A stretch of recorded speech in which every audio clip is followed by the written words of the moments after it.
It's a nice day to be out in this car. It is one of the beauties of Southern California. This is a really smooth ride. Yeah, very happy. I mean, Yeah, it still rides like a sports car, but pretty cool. Hi, I'm Snow, and this is Gas and Go with Snow. Time to steal the show. Welcome to another episode of Gas and Go with Snow. All right, we're up here in Northridge at Current EV, and one of the projects that they just recently finished is a TR6. So, Mike, hey, thanks for taking the time to do this. Appreciate it. So, what year is this? 1974. 74. So, how long have you had the car? 3.5 years. 3.5 years? Okay. What attracted you to this? Why a Triumph? The backstory goes back 50 years to when I was in high school. My senior year in 1974, I lived near a dealer in Fort Lauderdale, Florida, a dealer who sold MGs and TRs, Triumphs, and I just loved the look of the cars. I had a nighttime job as a dishwasher. Okay. And often late at night, midnight or later, I would stop by, on my way home, I would stop by this dealership and just look at the cars, and I have to admit sometimes I would slide into them because they're pretty much impossible to lock.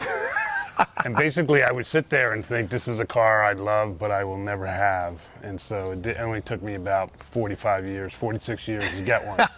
And then, I have had this for a few years, yeah. Okay, so now that you have your dream car, I mean, it looks nice. If you were going to upgrade it, what would you do? Well, I got this car, my dream car, and it was not dependable. 50-year-old engine. Right. The timing was always going off. Countless times I'd stop at a red light, the car would die. Yeah. Take me a few minutes to get it going again. And I was looking to have it be an everyday car. Right, daily driver. Yeah, I mean, I pretty much work at home. I'm not doing a lot of driving, but I want a dependable car. Yeah. I'm a big early adapter of electric cars. I've had multiple electric cars. Mm-hmm. So I found out about Current and asked them, is it possible to convert a TR6? As you can see, it's not that big of a car. Right. And they said, we can convert any car. So I put them to the test, and here we are. Yeah. Well, let's check out under the hood then, because you kind of threw me for a loop when you said it was, electric. All right. We might need Brian to get the hood open. All right. I know you guys recognize Brian from Current, so he's the mastermind behind all these builds. He's got to explain what we got here. Yeah. All right. Okay, so Brian, all right. So now, Mike, two things. One, I know you said more reliable, but what did you think when you saw this under the hood as opposed to what was already there?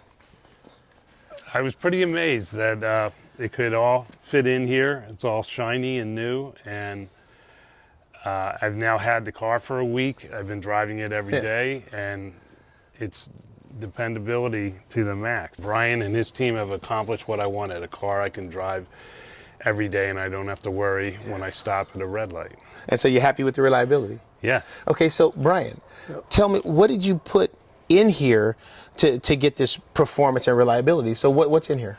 So this is a Cascadia Motion SS250, similar to the IM225, but it's got the divorced inverter. So the IM225, the inverter sits on top, but this is divorced. Yeah. And then it's a custom battery pack that we built, total of about 40 kilowatt hours. Okay. So there's a pack up here in the front and a pack in the rear. Okay. We did some custom electronics to drive the telemetry, so all the gauges are like factory stock looking. Okay. But they all report on the metrics from the new EV system. Okay. And now this, again, anybody who watches Gas and Goes know they've heard this 100 times. And the mark of a classy build is when you look in here and you can't tell it's electric. So when I'm looking at this, outside looking at me, there's really at a glance, there's nothing to tell me that this is electric. Now, was that one of your requirements, that to keep it looking original? It wasn't a requirement. I said, do what you can. And I'm blown away by the gauges that all are now about battery status and regen, and they just fit in the spots where there were already gauges. It's, to me, obviously all the technology and all that under the hood is great, but I sit in here and to have that stuff, it's just really amazing.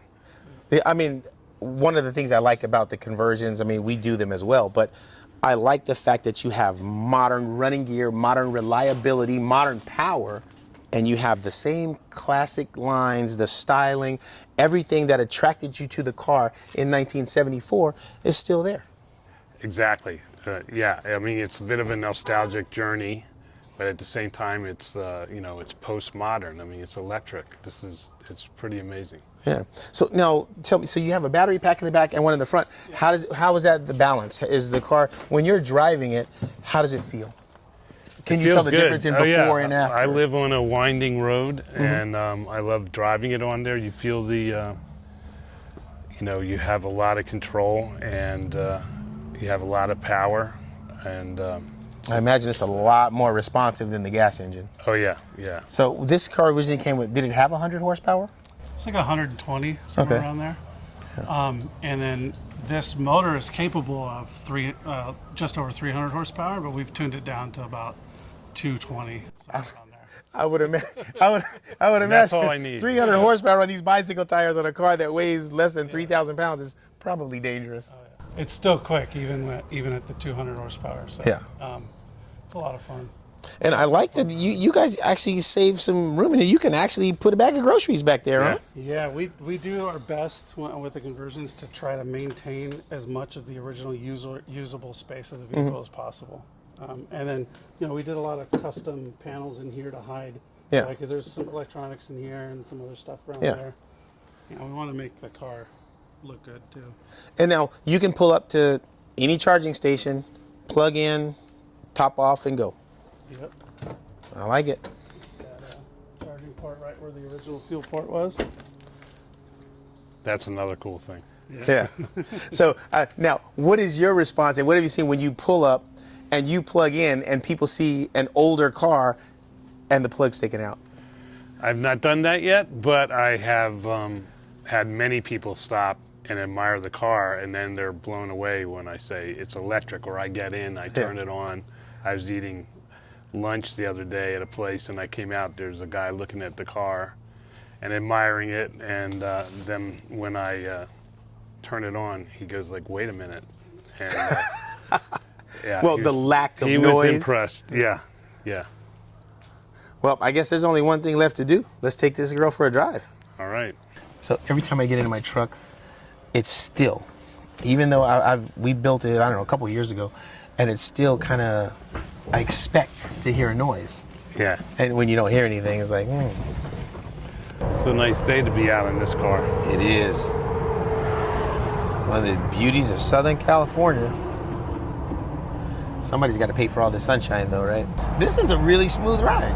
Yeah. I mean, not just the car, I mean, but the install, the electric portion of it. Yeah. No, I'm very happy. I mean, Yeah, it still rides like a sports car, but no noise, you know. Yeah. Pretty cool. Now, do you ever use four? Yeah, on the freeway. Okay. Coming up today, I did. So what do? You just plug this in at night, let it charge overnight, and ready to go in the morning? Yeah, I haven't, so that's, I'm at like 60% battery, so I haven't had to do that yet. Okay. But I have a charger in my garage. Well, 40 kilowatts, so I imagine you get a couple hundred miles out of this thing. Yeah, they said it would be on average 150. Yeah. I mean, I don't go on the freeway very much. Yeah. I did coming up here today, but that was cool. Yeah, the freeway will definitely consume a lot more battery than driving around town. It's interesting how it's the opposite of a gas car. Yeah. You get better gas mileage on the freeway. Here you get better gas mileage in town because of the regen, I think. Yeah, he said that they could adjust that. The regen is not much on that. That's this thing. So it barely dips below zero. So you don't have any EVs other than this one? No, I have a Jaguar, you know, a newer one. Yeah. I don't know if I'll keep it now that I have this, though. Yeah. But I've had several EVs. I've had a let's see, a Tesla, 2 different BMWs, Rivian, I had a Rivian pickup truck. So out of those newer vehicles, what was your favorite? The Jaguar by far. I change cars a lot. I'm lucky that I can do that. So I was going through a lot of EVs, and I had a Jaguar, and then I traded in for a Rivian. Okay. And the Rivian's okay, but it's a truck, and I wasn't really interested in having a truck after all. But so the only one I've gone back to was the Jaguar. Isn't that what they use in Waymo? Yeah. Waymo uses the micro SUV Jag. Yeah, that's what I have. Yeah. I haven't been on a Waymo yet. Yeah. Well, definitely appreciate taking the time to talk to us. This is super cool. I really like, just the whole concept of the EV conversions. And like I said, we're literally prolonging the lives of some of these cars. Keeping them on the road, making them reliable. Well, yeah, I mean, it's like taking what, in my case, would just be almost like a museum piece. It would be in my garage, and I'd have that nostalgic connection to it. And but if it's, I had to go to a meeting or something, I wouldn't take it. Yeah. It wouldn't be reliable. Now, how often do you get out and just drive and enjoy the car? I've been doing a lot of it this week because I just got it. Yeah. So, they recently put in speed bumps on Mulholland for about a 1 mile stretch. Oh, really? Which must have been like a complaint from somebody. Well, and that really kind of messes up the Mulholland Drive. Yeah. When I was a kid, though, that was the race spot. If you had something like that, Mulholland is where you would go and run it, right? I mean, I'm talking like the 80s and 90s, but yeah. It's mostly motorcycle guys do that now. Yeah, I have a couple of Harleys, and then I have a Hayabusa, which is pretty fast. But I'm kind of over that now. I'm just like more into cruising. I'll keep the racing on the racetrack. Seems like a good road. Yeah.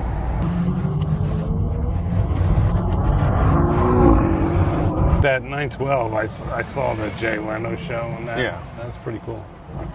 Well, I drove that thing. It's dangerous because you can't put a wide enough tire on it to really get traction.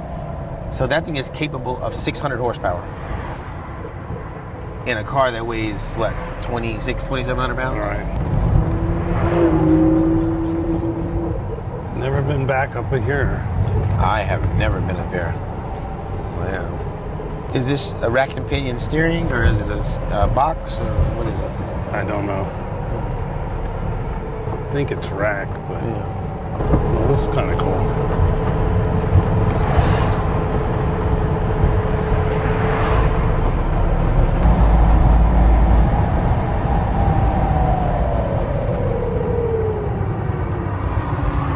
All right, hey, we just finished our run out to Topanga Canyon. And Mike, first of all, hey, thanks for taking us on the drive. Thanks for showing us the car. We'll see you guys next time on Gas and Go with Snow. The king of the streets got the swagger, oh my. First shot he needs to do with a low rider machine. Cherry red paint, chrome wheels like bling. Slow pulls out his camera, ready to roll. Gas and Go with Snow, time to steal the show.